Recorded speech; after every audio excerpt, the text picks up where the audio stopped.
So when you guys are taking your quiz, hint, hint, wink, wink, and you're doing a problem like this, hint, hint, wink, wink, first thing you're going to want to do, if you're testing for even or odd, you could obviously graph this and look at the symmetry, right? Could you? But what if I don't give you a calculator, which you're not going to have a calculator? So does it make sense to try to graph these? No, right? But algebraically, we know that we need to figure out what is f of negative x, g of negative x, and h of negative x. So the first thing you're going to do, and you're going to get credit for, would be saying, if I need to check even or odd, first thing I need to do is plug in f of negative x. And I'm going to do that with parentheses, so therefore I don't make a silly mistake, and Mr. McLogan will give me as much partial credit as possible. All right? Now, I go ahead and simplify this to give me 1/3 x squared minus 4. Do I have the original function? Ding, ding, ding. Even. Move on to the next problem.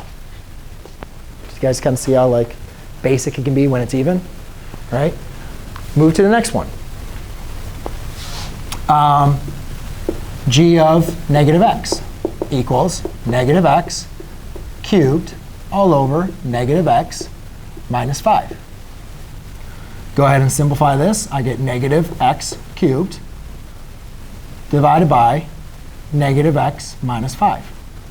Now, some of you might be confused and say, well, that's not the exact same, so we know it's not even, right? But let's try if it's odd. So you do negative g of x. So basically, negative g of x is basically just multiplying the function over x minus 5.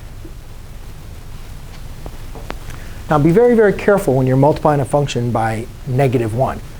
When you're multiplying, this is technically like multiplying it by negative 1. You don't multiply the negative in the top and the bottom, because if you had a negative in the top and the bottom, that would now be a positive. So you're really just multiplying negative 1 once. And preferably, you could say that's negative 1 over 1. Right? That's another way of kind of thinking about it. So if you were to multiply this, negative g of x, what you would get would be negative x cubed divided by x minus 5. Because really, you're only multiplying it in the numerator. You can only multiply it once. You don't multiply in the top and the bottom. People are going to make that mistake. They do every time. Because when you multiply in the top and bottom, you're really multiplying by positive 1. So you got to be careful with that. But guys, is this the original equation? Or does the opposite of g of x give you back the original equation? Nope. It's that little negative that's different. So this is neither. OK? Last but not least is this problem.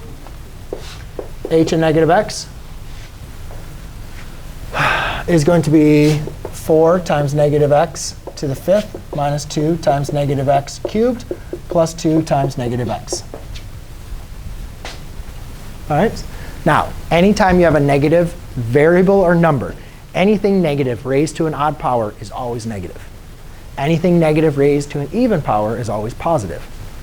So this is now going to become negative x to the 5th. Negative x to the 5th times 4 is negative 4 x to the 5th. This is now negative. Negative times a negative is now a positive. Negative x times 2 is a negative x. OK, is that the same as up there? Nope, so it's not even. We don't know if it's neither or odd yet, so we got to check opposite of h of x. So let's multiply a negative times 4x to the 5th minus 2x cubed plus 2x. Why did I get rid of that there? There should be a 2. Thank you. So when I distribute by applying the distributive property, I obtain negative 4x to the 5th plus 2x cubed minus 2x.